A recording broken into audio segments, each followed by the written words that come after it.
दोस्तों नमस्कार, मैं हूं शीतला तिवारी। हमारे साथ वरिष्ठ पत्रकार भालचंद पांडे जी हैं। आज बात कर लेते हैं भरत तिवारी के बारे में। भरत तिवारी के बारे में आपने बहुत सारी खबरें आपने देखी होगी। और भरत तिवारी का जब कांड बिहार में हुआ था तो बच्चा बच्चा उस कांड से जो है सबको यह पता था, उसके नाले में था, कोई अनभिज्ञ नहीं था। आज हम पांडे जी से इस बारे में जो है बृहद चर्चा करेंगे।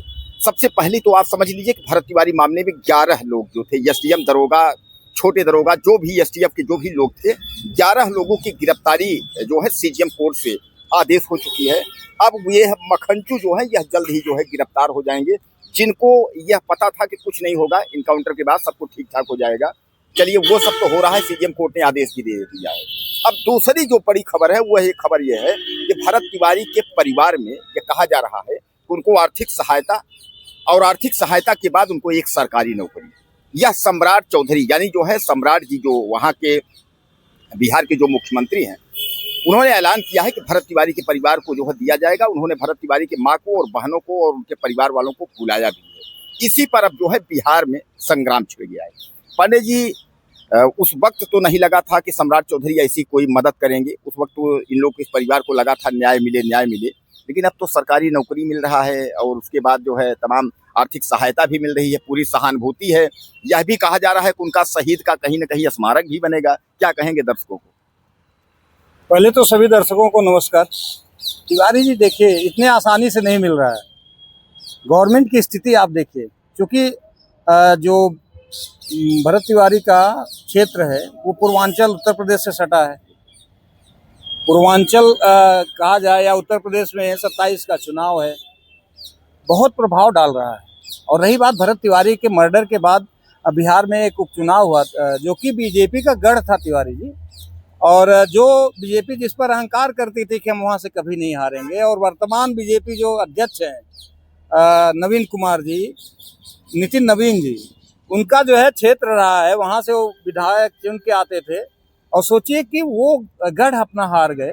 उसके जो बीजेपी ने एनालिसिस की, जो उनकी फीडबैक लिया वहाँ के लोगों से, या फिर जो भी बीजेपी का अपना अंडर सर्वे वगैरह कराते होंगे, तो उनसे जो रिपोर्ट मिली वो यही रही होगी कि कहीं ना कहीं सवर्ण जो लॉबी थी, खास करके बीजेपी का जो बेस था, वो इस समय बीजेपी से बहुत नाराज है। अच्छा, ये भरत तिवारी से ही नहीं, ये जो यूजीसी का प्रकरण शुरू हुआ तभी से इनका बेस धीरे धीरे हटने लगा।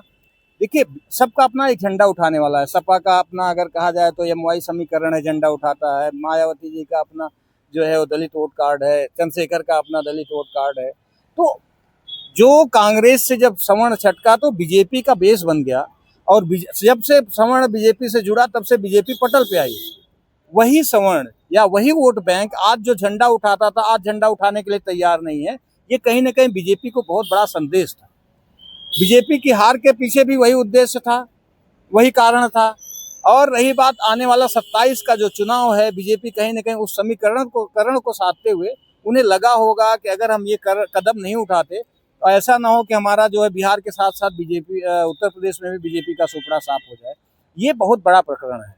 रही बात नौकरी देने की, तो नौकरी देखिए, ये कहीं ना कहीं उस जो जख्म है उसकी भरपाई की जा रही है। अपना वोट बैंक साधा जा रहा है कि जो जनरल है वो बीजेपी का वोट, जो बेस वोटर है उसको कहीं ना कहीं फिर से मोटिवेट किया जाए और बीजेपी के पाले में लाया जाए। रही बात जो अभी आपने चर्चा किया, 11 अधिकार एसडीएम सहित 11 लोगों के खिलाफ गैर जमानती वारंट जो जारी हुआ है, ये तो होना था। देखिए, एक होता है इनकाउंटर और एक होता है सीधे सीधे हत्या। ये सुनियोजित ढंग से की गई हत्या है। जो वीडियो वायरल हुआ है उसमें उसने जब अपना रिवॉल्वर फेंक दिया तो स्वाभाविक है कि वो अपराधी जो है वो कहीं ना कहीं अपने आप को सरेंडर करने की मुद्रा में डाल चुका था। कहीं ये लोग जानबूझ के उसको पकड़ के मारे हैं, ये अब साबित होता है। और चूंकि जो जांच टीम गठित की गई थी उसकी रिपोर्ट भी चूंकि कुछ इशारा यही कर रही थी कि वो चूंकि आक्रामक मुद्रा में नहीं था, या कहा जाए कि वो हमले के मूड में नहीं था। और रही बात रिपोर्टों की, ढेर सारे ऐसे तथ्य सामने आए हैं कि केवल वो डराने के लिए जो भी हथियार यूज किया, डराने के लिए किया, उसका बैकग्राउंड भी कोई आपराधिक रहा नहीं है।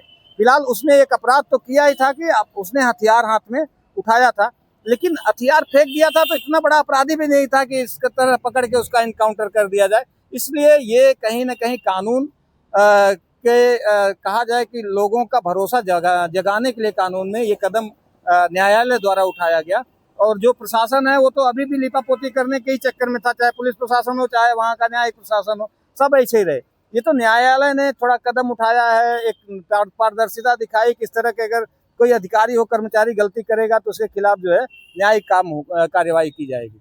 ये कहीं ना कहीं वो भी लिपापोती का, या फिर कहा जाए कि ये कदम जो है गवर्नमेंट की तरफ से, प्रशासन की तरफ से, न्यायालय की तरफ से अपनी जो पिछली गलतियां हैं उस के भरपाई के लिए उठाया गया है। तो लोगों का कहना है कि पहले सरकार के इशारे पर कराई गई हत्या, पुलिस के द्वारा इनकाउंटर के नाम पर भरत तिवारी की हत्या हुई। अब जो है भरत तिवारी के घर वालों का और समाज सवर्णों का आंसू पोंछने के लिए दी जा रही है सरकारी नौकरी और आर्थिक सहायता।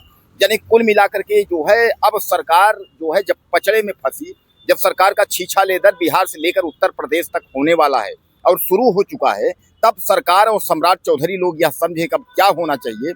ये हुआ कि कुल मिला के आंसू पोंछ करके और किसी तरह से सवर्ण को मिलाने की कोशिश की जा रही है। बहरहाल इस पर आप लोगों की क्या राय है, अपनी राय ज्यादा से ज्यादा आप दीजिएगा और चैनल को सब्सक्राइब कराना भूलिएगा। अगली वीडियो फिर मिलते हैं।